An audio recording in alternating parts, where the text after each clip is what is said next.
welcome to Library Storytime. Miss Lisa's going to start off with a story today. All right, boys and girls, this is a hilarious story. This is about an oven mitt. Did you know that oven mitts have personalities? It's called Misty the Oven Mitt Goes to School.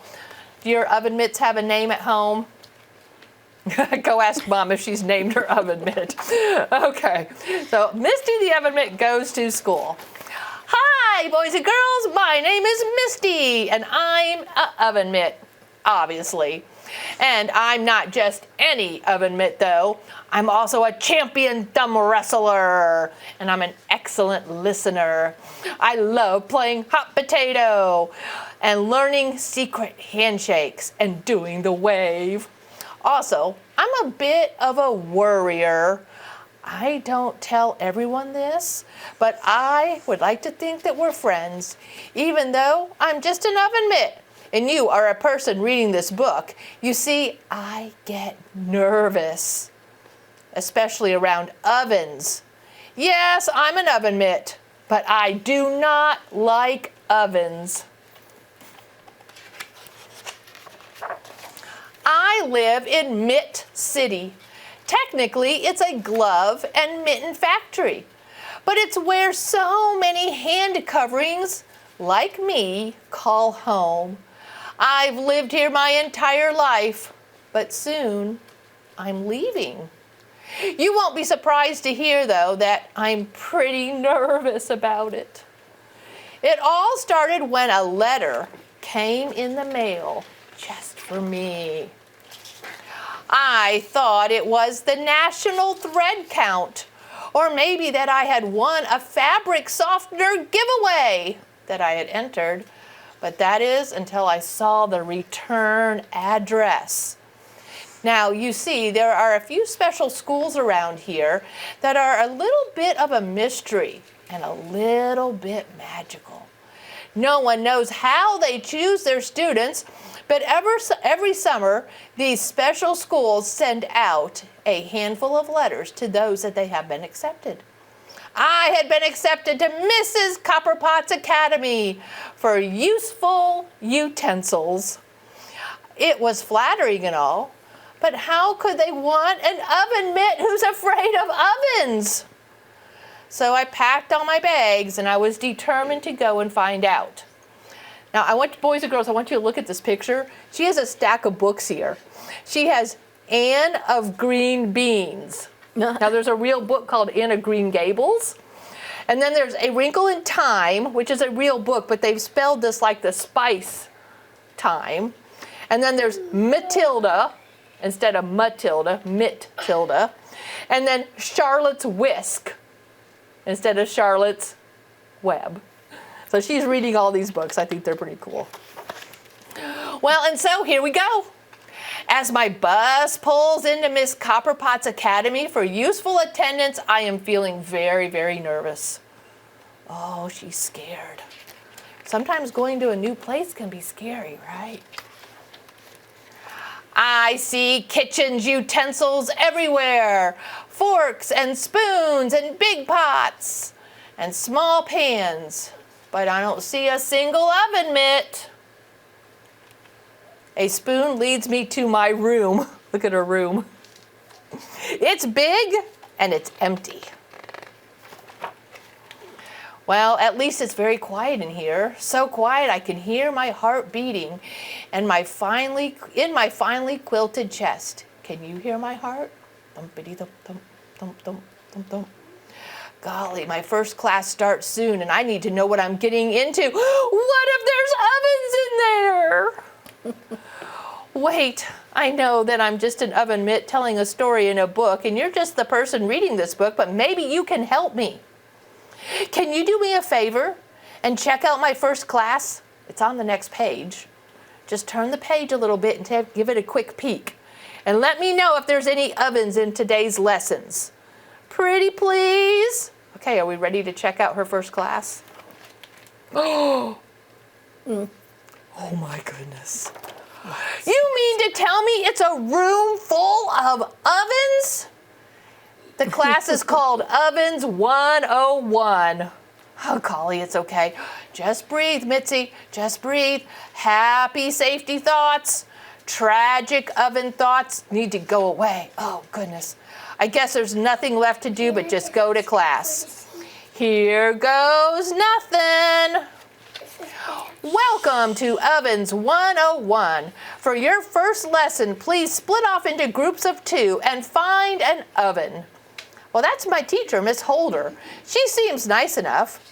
Maybe nobody will pick me, or maybe there won't be enough ovens, or maybe I can just sit this one out. Hey, do you have a partner yet? I hear a quiet voice say, I'm Pat Shula. Do you know how to thumb wrestle? I hear myself ask. Oh, what a silly question to ask. Why did I do that? This is it for me. It was nice reading with you, my friends. I hope you have enjoyed this book. Goodbye and good luck. Well, maybe you can show me how to thumb wrestle, says Pat. And it makes me smile. She just made a friend, didn't she? Miss Holder snaps her fingers. And all the ovens in the room turn on at once. I snap mine too, to see if I can turn them back off. But I guess that's not the way it works. So it made me more nervous. Before we begin, let me remind you that an oven is not a toy, said Miss Holder. Today we are just going to feel the heat. And tomorrow we will carefully remove a cookie from inside the oven. That night I toss and I turn for hours like I'm in a spin cycle at the laundromat. After what feels like forever, I decide to get up. A little walk's going to help me, right? I turn this way and that way past the paintings of countless heroes who are probably never nervous a day in their life. I look up and I realize that I am very, very lost. I sit on the floor and I start to cry. Misty, dear, are you all right? I look up to see Miss Holder's very kind smile. No, I'm not. I sniffle back. I might be just an oven mitt, but I'm afraid of ovens. I'm like an airplane who's afraid of heights, or the life jacket who can't swim. Can I tell you a secret? Miss Holder said. Being nervous makes it possible for you to be brave. Brave? Yes, brave. If we never felt nervous, then we could never be brave. Next time you are feeling nervous, think about that feeling as an opportunity to be brave. Learn how to do it, and then you can accomplish anything. Now it's very late, and you need to go off to bed. We have a big day tomorrow. Chop, chop. The next day arrives faster than a round of rock, paper, scissors, and I'm back at the oven with my friend Pat. Inside each oven, I have placed a cookie, said Miss Holder. I would like you to safely take the cookie out of the oven. Now here comes that nervousness all over again. Look at all her thought bubbles. Oh my goodness, knowing how to be brave is one thing, but doing it is entirely different. And this is just a story. But this is what this whole book is about, right? If I let you down, then I won't know if I can actually be brave. Oh my, how many copies of this book are there actually out there? There's a lot of pressure here, huh? This poor illustrator has drawn me with so many different faces, and I still haven't figured it out. And you're still there waiting for me. Oh, goodness. She is just being very a worrywart, isn't she? Let's see if she can get that cookie. I glance at Miss Holder. Being nervous is an opportunity to be brave, she said. Golly, I can see the cookie in there. I think I can do this. I guess there's only one way to find out. Let me take a deep breath. Safe, happy thoughts. Tragic oven thoughts need to go away. Okay, I'm brave. There's that cookie. Is she going to get it out? Ta-da! She did it. And look, there's even a recipe for chocolate chip cookies if you like to make. Yum. Pretty awesome story, wasn't it? And that's Misty, the oven mitt, goes to school. And then he wasn't afraid of ovens anymore. No, she wasn't. Okay, I have one other story before we do an activity today. This is called Little Turtle and the changing sea. If you look at that picture closely, you might see some things that might not belong in the ocean. Yeah, so let's see what happens to little turtle here. Little turtle. It all began with a thunderstorm. The rain lashed and the waves crashed as little turtle pushed her way out of the nest and onto the wet sand. She needed to be quick. One flipper in front of the other, and she pulled herself onto the beach, or down to the beach toward the safety of the sea. Yeah, it's safer in the ocean for little tiny turtles. Thunder rumbled in the sky as little turtle slipped into the sea for the very first time. The water rose to meet her, and she was tossed and turned in the spray. Which way was up? Tiny turtles splashed all around her, calling, "Swim, swim, swim with us." Oh, look, there's a hammerhead coming right after them. Just when little turtle's flippers were getting tired, she managed to hitch a ride. Her journey had begun. Warm currents carried little turtle over a carpet of color. She danced with the swaying sea grass and swam with fish of every shape and size. "What beauty," she said. Happy and content, little turtle climbed into a cozy hole in a rock and fell asleep. Months passed, and Turtle was no longer little. She had outgrown her hideaway. But she would never outgrow the ocean. Turtle swam onward through miles of open water. She was all alone, but she didn't feel lonely. The ocean was her best friend. At last, Turtle's journey was complete. She had made it to the other side of the world. "Home," sighed Turtle, and what a home it was. Foraging and feeding, Turtle lived there happily for many, many years, until one day it was time for her to return. Back to the beach across the ocean to where she had been born. She had made the same journey many times, but she found that each time she made the trip, it was different. Turtle, too, was different as she grew each year. Her love for the ocean grew with her. She saw new sights and made new friends and welcomed some little turtles into the world. See all the little guys? Then one day, the ocean itself was different. What do we see there, boys and girls? It doesn't belong. Oh my. Somebody is throwing their trash in the ocean. Unless it was a storm that people threw trash on the beach and the storm blew it in. Right. All the beautiful colors disappeared, and Turtle found strange new creatures swimming beside her. She thinks this is a creature. "Hello, friend," she asked. But it was met with silence. It didn't talk back, did it? The strangeness grew and grew, and Turtle felt lost in the place that she had known most. Nothing looked the same. Look at that old polluted ocean. The ocean no longer felt like a friend. "Hello? Hello?" She spoke out into the darkness, but Turtle was all alone. And look, now she's caught in a net. What could her family be? Just when Turtle thought her journey was over forever, figures emerged from the strangeness and swam toward her. Turtle was free. So here we have some scuba divers coming down to remove that net. Little by little, she watched as they tended the seagrass and the coral and her friends. And then they cleaned up all the garbage. "Thank you," she said, but they had already returned her to the ocean.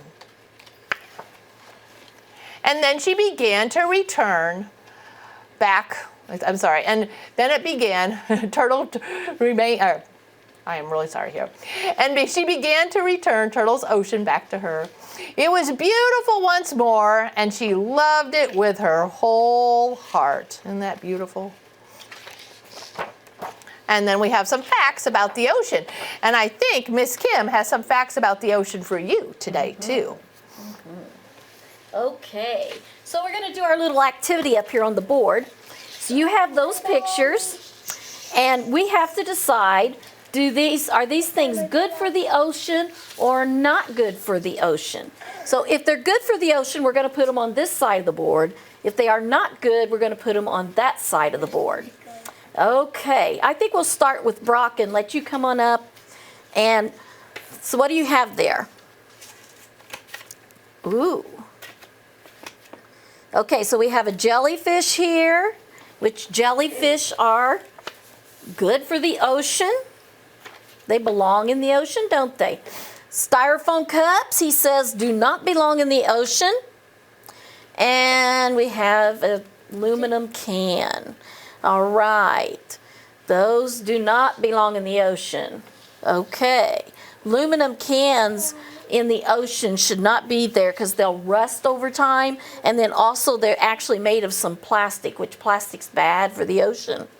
All right, and some things take a long, long time to break down. We'll talk about that. All right, how about you, Noah? What do you have today? He has some fish. Of course, fish belong in the ocean. And plastic bottles, okay, don't belong there. Ooh, that's a tricky one. You remember what you said about storms sometimes blow things into the ocean? That's one of the things storms can blow into the ocean, and we call it driftwood.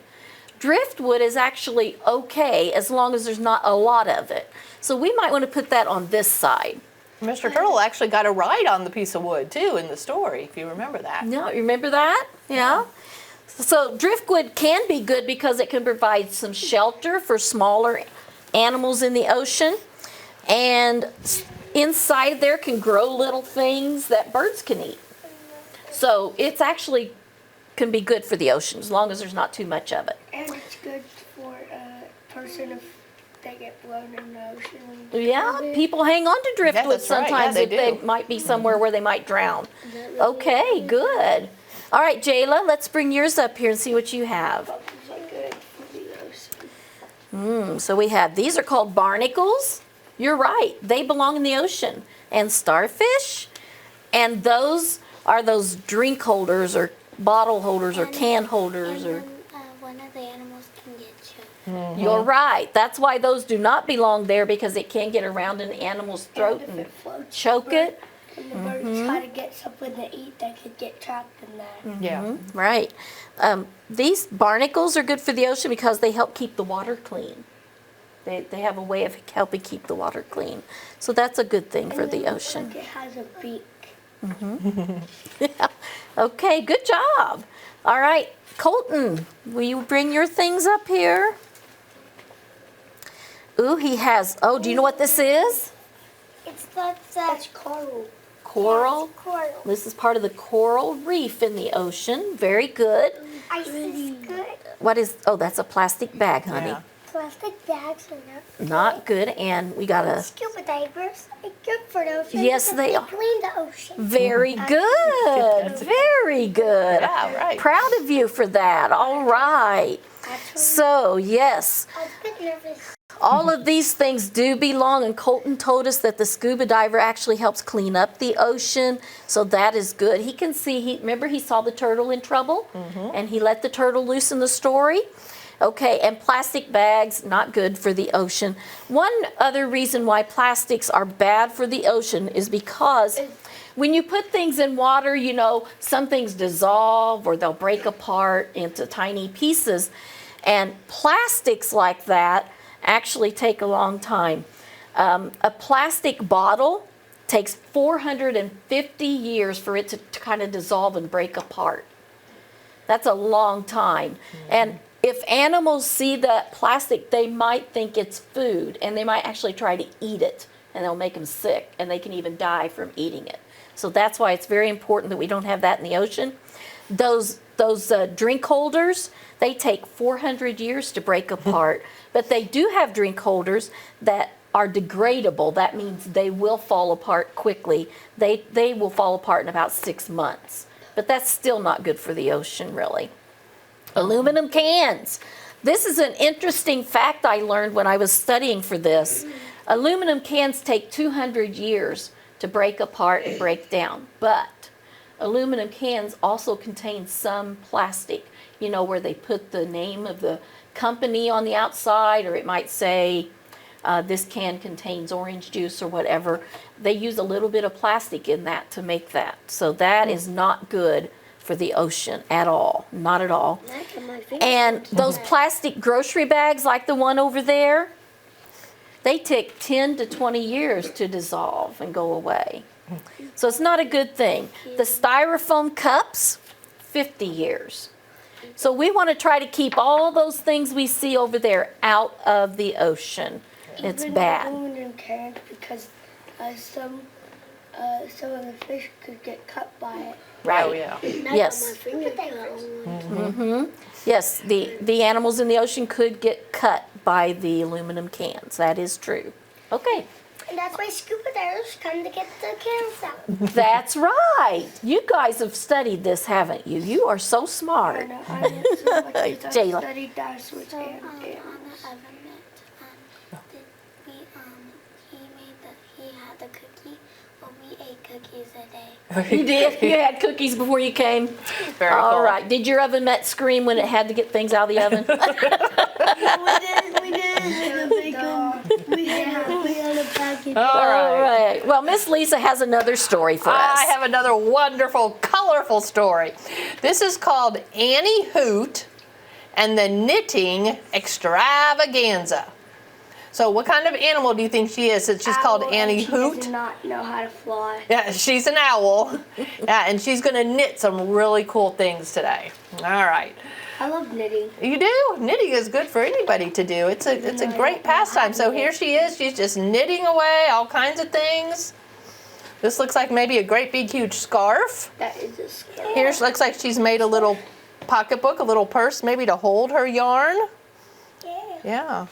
And she's got her knitting needles right there ready to go. Oh, she's good at all that. All right, here she goes. Annie Hoot was a kind but scatterbrained little owl.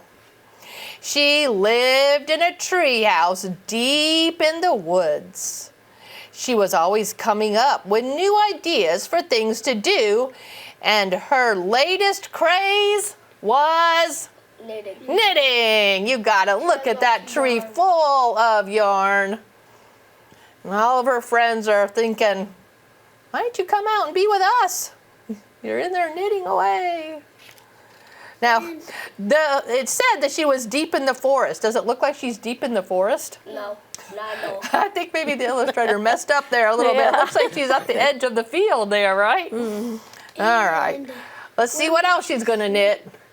Well, she knitted morning, noon, and night.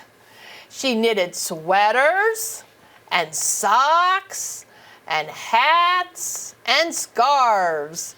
She knitted squares and stripes and spots and stars. And in fact, she knitted just about anything you could think of. Even a bed? Look, she's got her slippers and she's got a hat on. She's got her shirt. I mean, she's just all knitted up here. Wait.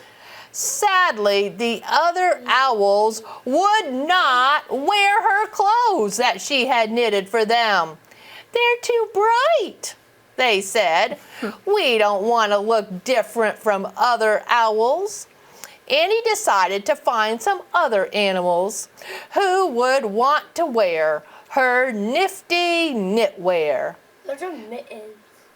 Do what now? Those are oven mittens. Oh, no. She knitted oven mitts. Oh, she did do oven mitts? Or those might be her shoes, though. I don't know. Anyway, so now she's going to knit herself something really cool. Let's turn the page and find out what she knitted. She knitted a hot air balloon. Think that's possible? Look at their faces. They're like, what? Doesn't seem possible. Hot air balloon out of yarn. And off she sailed. The wind blew her all the way to the rainforest. It was a bit too wet for Annie's liking, but the treetops were filled with the most exquisite birds she had ever seen. Don't worry, she told them. I will knit you something to keep you dry.